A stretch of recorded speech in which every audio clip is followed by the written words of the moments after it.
My hands were white-knuckled on the steering wheel, rain hammering so hard I could barely see the road.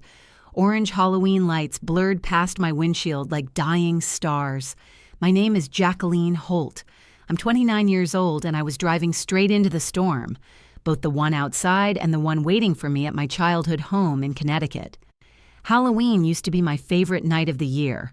The one night I could dress up as someone else and feel seen, feel wanted. But somewhere along the way, it became just another reminder that no costume could turn me into the daughter my mother actually wanted. Still, every Halloween, I told myself this would be the year Mom finally smiled at me the way she smiled at my brother Tyler. Every year I was wrong. On the passenger seat beside me sat a carefully wrapped box, midnight blue paper, silver bow. Inside was a custom-made family portrait I'd commissioned from our Cape Cod vacation photo, back when I was 9 and things felt whole. It took 3 months of my salary to afford, 3 months of overtime and skipped lunches, and hoping that maybe, just maybe, this gift would finally make her see me. Mom always said Halloween was about becoming someone else for a night. I just never realized she wished I'd become someone else permanently. But this Halloween, I had no idea I was driving toward the last words I'd ever hear from her, and the first time I'd ever fight back. If this story moves you, or if you've ever felt invisible in your own family, please hit that like button and subscribe. Your support helps me tell stories for those of us who had to find our own happy endings. Now, let me tell you what happened next. The Holt family home looked like it belonged on the cover of a magazine. My mother, Earlene Charles Holt, had transformed the front yard into an elaborate haunted garden, carved pumpkins with intricate designs, fog machines creating an eerie mist, purple spotlights casting shadows on perfectly placed tombstones. Neighbors were already stopping to take photos. I grabbed the wrapped portrait from my passenger seat and walked toward the front door, my heels clicking against the wet stone path. The house smelled like cinnamon and apple cider the moment I stepped inside. Orange string lights draped across the ceiling. Black lace covered the dining table. Everything was Instagram perfect. Everything was cold. "Jacqueline, you made it," Mom said, gliding toward me in her elegant black dress. She air-kissed both my cheeks while adjusting her pearl necklace. "I was starting to think you'd forgotten about us again." Her jasmine perfume wrapped around me like a familiar accusation. She knew I'd never forget. I just learned to arrive late enough that I wouldn't have to help set up and be criticized for every choice. From the living room, I heard my brother's laugh, that easy, confident sound that had always come so naturally to him. Tyler Hayes stood by the fireplace with his wife Maddie Sloan, both holding wine glasses, both looking perfectly at home. "There's my brilliant boy!" Mom swept past me toward Tyler, pulling him into a full embrace. "Tell me more about this new venture." My father, Gerald T. Andrade, waved at me from his study doorway, then immediately returned to his laptop. No hug. No questions about my drive through the storm. Only Maddie caught my eye and gave me a sympathetic smile, the only warmth in the room. I placed the midnight blue package carefully by the fireplace, imagining the moment Mom would unwrap it, imagining her face finally softening, imagining her saying she was proud. I had no idea how wrong I was. Dinner was a performance, and I knew my role by heart. The table looked like something from a food magazine. Butternut squash soup in pristine white bowls, roasted chicken with fresh herbs, pumpkin risotto that probably took hours to make. Mom had even placed individual name cards at each setting, calligraphy perfect. Tyler dominated the conversation before we'd even finished the first course. His new cryptocurrency venture, his networking meetings, his vision for disrupting the financial sector. Mom hung on every word, asking follow-up questions, refilling his wine glass, her eyes bright with pride. "And the initial investment is already showing returns," Tyler said, though I knew for a fact our parents had funded his entire operation. "That's my boy," Mom beamed, always thinking ahead. I waited for a pause, then mentioned casually, I got promoted last month. Senior project manager. Oh, that's nice, dear, Mom said, barely glancing at me before turning back to Tyler. So, darling, do you need more capital for this investment opportunity? Your father and I could… Mom, I'm leading the downtown revitalization project. I tried again. It's the biggest contract our firm has ever… Jacqueline, your posture, Mom interrupted, gesturing at my shoulders. I straightened automatically, hating myself for it. Tyler grinned. Remember when Jackie used to dress up as a witch every Halloween? Guess some things never change. Everyone laughed. Even Dad chuckled into his wine. Oh, Tyler, you're terrible, Mom said, still smiling. But honestly, Jacqueline, you were quite intense as a child. I just really loved Halloween, I said, forcing my voice to stay light. Well, Tyler loved it too, but he knew how to have fun without being so… dramatic about it. I used to think dramatic meant passionate. Now I know it's just her word for inconvenient. Matey tried to ask me about my project, but Mom cut in with another question for Tyler. I smiled, nodded, laughed at jokes made at my expense. I glanced at the wrapped portrait by the fireplace and held on to hope like a life raft. As dessert was served, individual pumpkin tarts with gold leaf. Because Erline never did anything halfway, I decided it was time. Time to give her the gift I'd poured my heart into. Time to finally hear her say she was proud of me. I had no idea I was about to hear something so much worse. After dessert, I stood and retrieved the portrait from beside the fireplace. My hands trembled slightly as I carried it to the table. I have something for you, Mom, I said. For all of us, really. Everyone turned. Mom's eyebrows lifted with polite curiosity. Tyler leaned back in his chair, wineglass in hand. Dad finally looked up from his phone. I placed the package in front of Mom. I commissioned this from that photo. You know the one, Cape Cod, 15 years ago, when we all went to the beach together. Mom began unwrapping it slowly, methodically, the way she did everything. The midnight blue paper fell away. The custom frame emerged, dark wood, elegant, expensive, and then the painting itself. It was beautiful. The artist had captured us perfectly, sun-drenched and smiling on the sand, the ocean behind us, Dad's arm around Mom's shoulders, Tyler and me building a sandcastle, back when things felt whole. I watched Mom's face, waiting for it to soften, waiting for her eyes to fill with warmth. Instead, her expression tightened, her lips pressed into a thin line, the silence stretched. "Where am I supposed to hang this, Jacqueline?" she finally said. "It doesn't match anything in the house."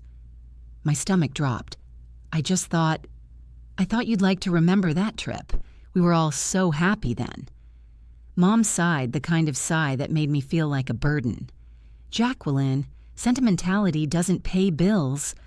This is exactly your problem. You live in the past instead of building a real future." "I have built a future," I said, my voice cracking slightly. "I just wanted to give you something meaningful." Meaningful would have been helping your brother with his business instead of wasting money on… this. She gestured dismissively at the portrait. Tyler snorted into his wine. Matey looked down at her plate, uncomfortable. Dad said nothing. "If you'd spent that money on something sensible," Mom continued, "maybe you'd have a house by now instead of that tiny apartment." My phone buzzed in my pocket. A notification. I knew without looking what it was. The automatic transfer I'd set up earlier that week. $2,000 to my parents' account for their property tax shortfall. The third emergency this year. Nobody at this table knew about it. Nobody ever thanked me. I felt the familiar sting behind my eyes, the tightness in my throat, but I wouldn't cry. Not here. Not in front of them. I'd learned years ago that tears only made Erline angrier. She called them manipulation. So I smiled instead. Smiled and nodded and said it was fine. I'd keep the receipt. Maybe I could return it. I was gathering the wrapping paper, ready to disappear into the kitchen, when Tyler made one more joke. And that's when Mom said it. The sentence that split my life into before and after. The words that made me realize I'd been fighting for a love that never existed. Have you ever given someone your whole heart, only to have them hand it back like it was nothing? Drop a comment if you've been there. You're not alone. Well, at least Jackie's consistent, Tyler said, grinning. Consistently trying too hard. A few uncomfortable chuckles rippled around the table. I tried to laugh along, tried to make myself smaller, less of a problem. I started gathering the wrapping paper, ready to escape. Mom was still looking at the portrait, propped against the wall now, her face twisted with something like distaste. She spoke without turning around, her voice quiet but clear. You know, sometimes I wonder what life would have been like if we'd stopped at one child. The room went still. Then softer, but everyone heard it. We wish you were never born, Jacqueline. Things would have been so much simpler. The words didn't land like a slap. They sank in slowly, like ice water filling my lungs. What did you just say? My voice came out barely above a whisper. Mom turned to face me, her expression matter-of-fact, like she'd just commented on the weather. Oh, don't be so sensitive. I'm just saying you've always been complicated. Tyler was easy. You were work. Erlene, that's... Dad started weakly. What? It's true. We're all thinking it. Tyler's smile had frozen on his face. Matey's hand flew to her mouth, her eyes wide. Dad looked at his plate, silent as always, choosing neutrality over defending me. My hands went numb. The crumpled wrapping paper fell to the floor. I could hear my own heartbeat pounding in my ears, could feel the room tilting slightly. The Halloween decorations, the plastic skeletons grinning from the mantel, the orange lights casting everything in a sickly glow, suddenly felt like they were mocking me. I was a ghost in my own family. I always had been. I think I need some air, I heard myself say. Nobody stopped me. I'd spent 29 years trying to earn a love that was never mine to earn. And in one sentence, on Halloween night, my mother finally told me the truth. I was the monster in her story, the unwanted thing that wouldn't go away. But as I walked toward the stairs, something shifted inside me. Not sadness, not even anger yet. Clarity. Cold, sharp, liberating clarity. I walked upstairs without looking back. Each step felt mechanical, like my body was moving on autopilot while my mind tried to process what had just happened. Behind me, voices rose and fell. Erlene's, defensive and sharp. Tyler's, trying to smooth everything over with jokes that weren't landing. Matey's saying, that was too far in a voice that wouldn't change anything. But no one came after me. I passed the family photos lining the stairwell wall. Professional portraits, vacation snapshots, holiday cards. As I climbed, I noticed something I'd never consciously registered before. I appeared in fewer and fewer of them as the years went on. The most recent ones featured just Tyler, Mom, and Dad, like I'd already been erased. My old bedroom door was closed. I opened it and stepped into what Mom now called the guest room. The walls were painted beige, neutral, inoffensive, empty. Where my posters used to hang, there was generic art from Home Goods. Where my desk used to be, a decorative chair no one ever sat in. It was like I'd never existed here at all. I sat on the edge of the bed staring at the blank walls. I wasn't crying. I was just numb, hollow. The voices downstairs had quieted. Life was going on without me, just like it always had. Then the numbness began to crack.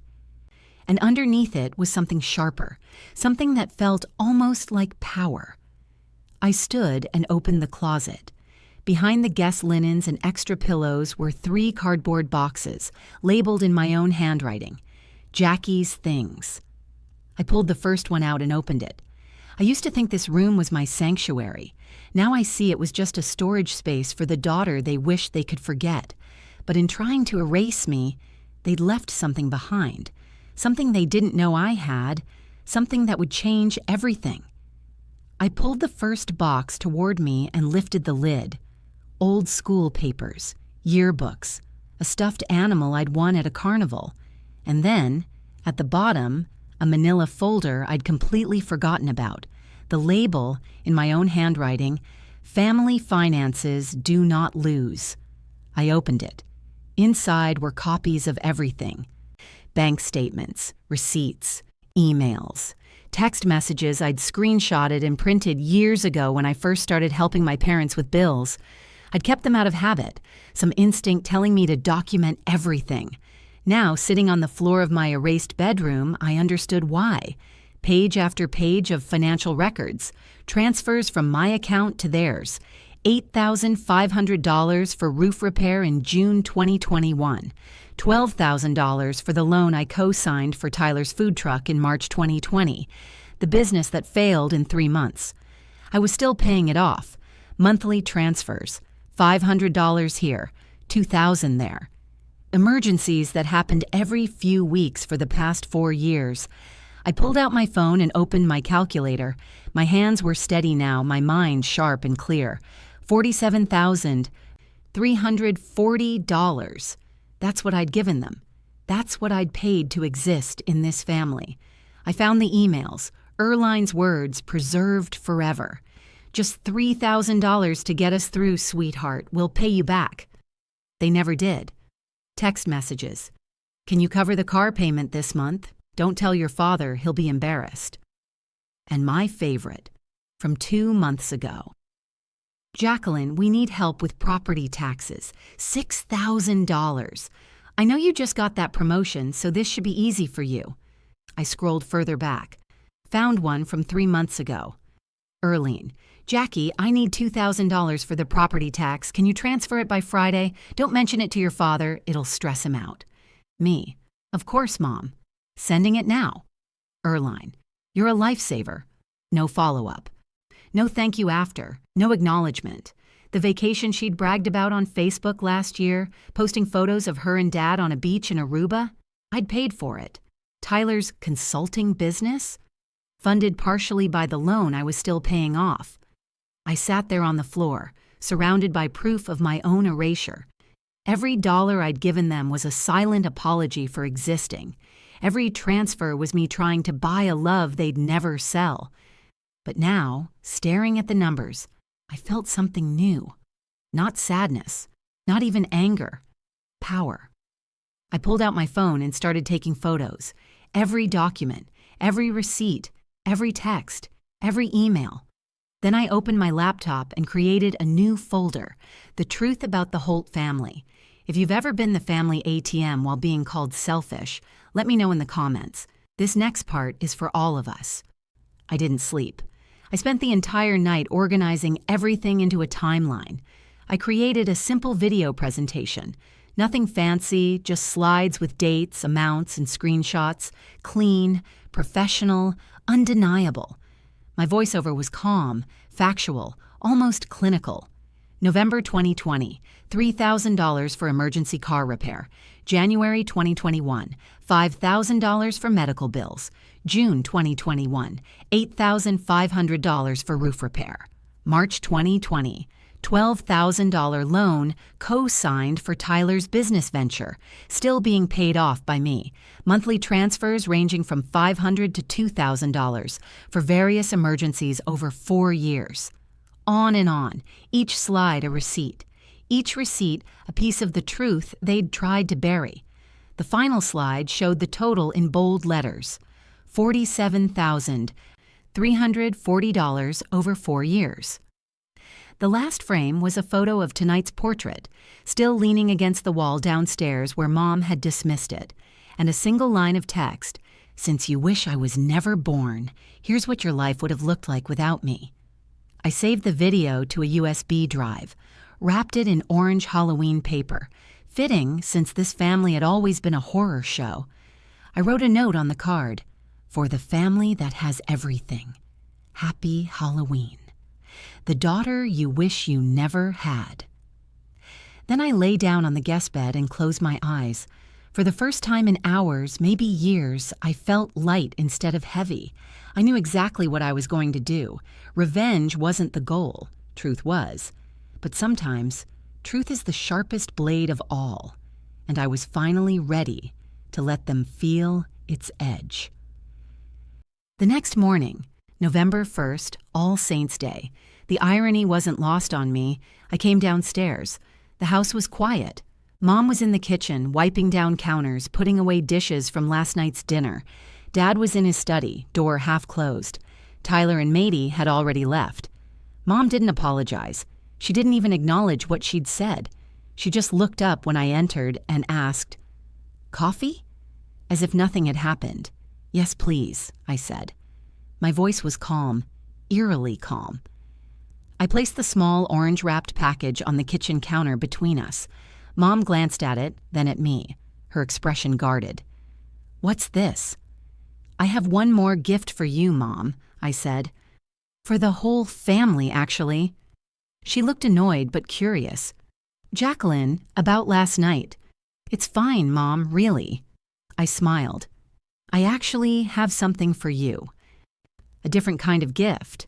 Her eyes narrowed slightly. "What is it?" "You'll see. Can you get Dad and call Tyler? I want everyone here." She hesitated, studying my face, trying to read me. But I'd learned from the best. I kept my expression neutral, pleasant even. Finally, she nodded. "Fine, but this better not be more drama." "I promise," I said. "No drama, just the truth." Within an hour, everyone was gathered in the living room. Tyler and Maddie had returned, confused. Dad sat in his usual chair. Mom stood by the fireplace, arms crossed, radiating impatience. I connected my laptop to the TV, the big one Mom loved to show off to guests. "What is this about, Jacqueline?" Mom asked. I unwrapped the orange package, pulled out the USB drive, and inserted it without a word.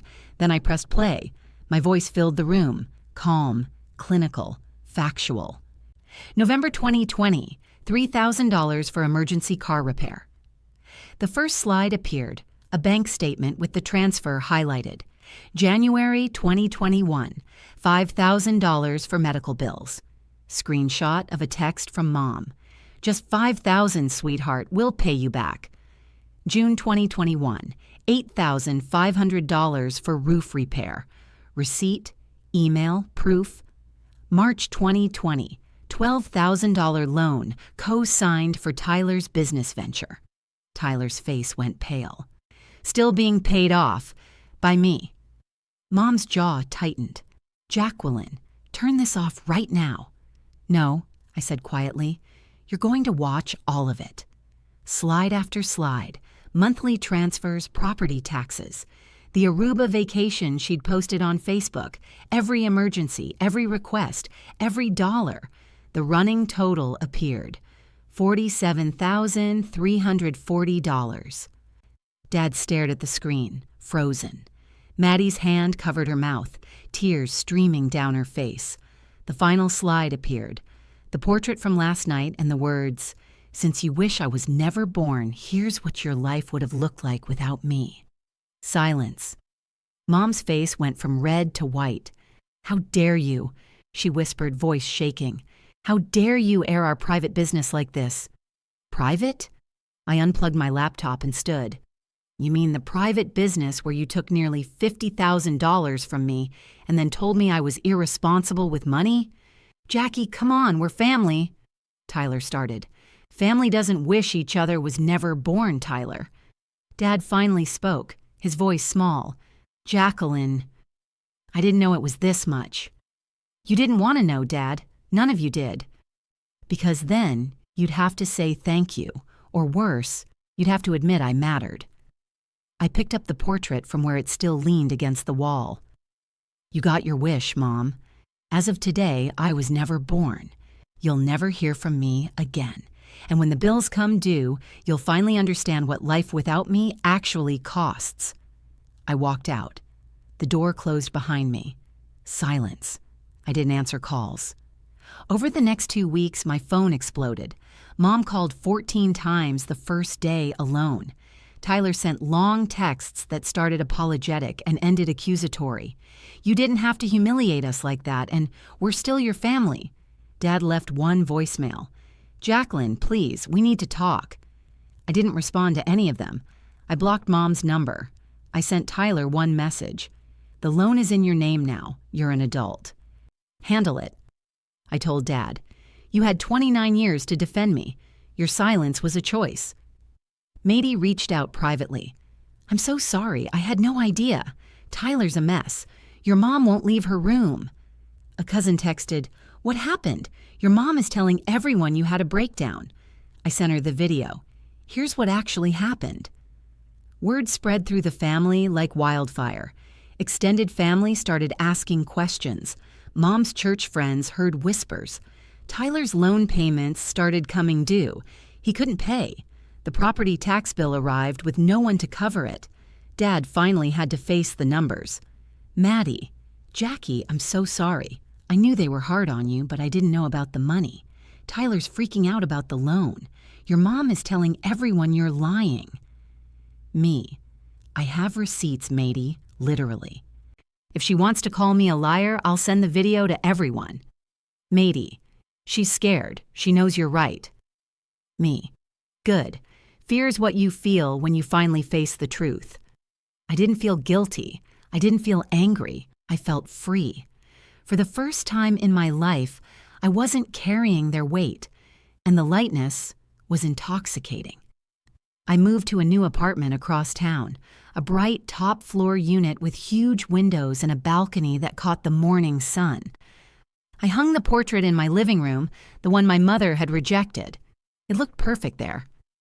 I started therapy, joined a support group for adult children of narcissistic parents, heard stories that mirrored mine so closely it was like looking into 100 different mirrors. I wasn't alone. I never had been. I made new friends, people who didn't know my family, who only knew me. The real me, not the version I'd performed for 29 years. I got a dog, a rescue named Pumpkin, because Halloween would always be mine. I started a blog about financial boundaries with family, posted my story. Within a week, it went viral. Thousands of people shared their own stories in the comments. Messages flooded my inbox. "Thank you for saying what I couldn't," and I thought I was the only one. I wasn't alone.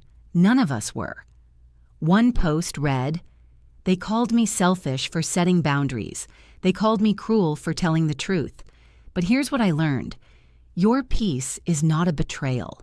Your freedom is not a crime. And if your family can't love you without taking from you, they don't love you, they use you." The comment section became a community, a chosen family of survivors and truth-tellers. Every morning, I woke up to sunlight instead of dread. Every evening, I came home to a space that was mine. No eggshells, no performance, no pretending, just me. And for the first time in 29 years, that was enough. 1 year later, Halloween again. My apartment was full of people. Friends from work, from my support group, from my blog community. We were carving pumpkins, drinking cider, laughing. Real laughter, not the performative kind. Mady was there too. She and Tyler had separated. She was rebuilding her own life, finding her own voice. No one was performing. No one was walking on eggshells. It was just easy, warm, real. My phone buzzed. Unknown number. I opened it. "I hope you're happy now you've destroyed this family." "Mom." I stared at it for a moment, then showed it to Maddie. We both laughed. "Are you going to respond?" Mady asked. I smiled. "To what?" "She's talking to a daughter who doesn't exist anymore, the one who would have apologized and come running back." "And who are you now?" "Someone who knows her worth. Finally." I deleted the message and slipped my phone back into my pocket. Around me, my chosen family laughed and talked and carved pumpkins into silly faces. Pumpkin the dog weaved between legs, hoping for dropped treats. The portrait hung on my wall, finally appreciated. I looked around my apartment, my space, my rules, my peace, and realized something profound. I was finally home. They didn't destroy me. They freed me.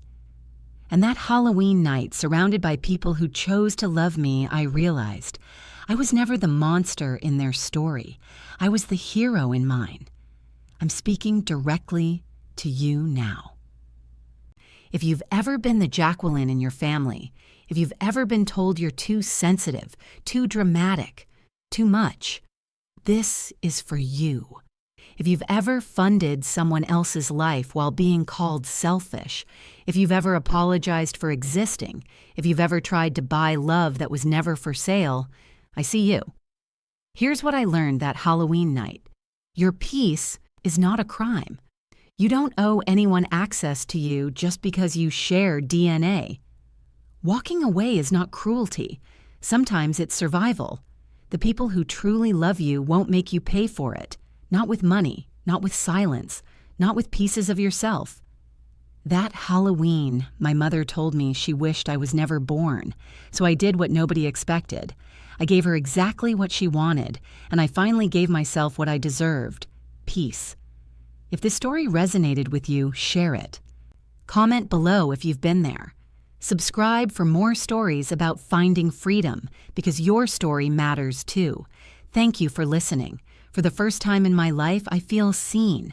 And if this story helped you feel seen too, then it was worth telling. Happy Halloween and happy freedom.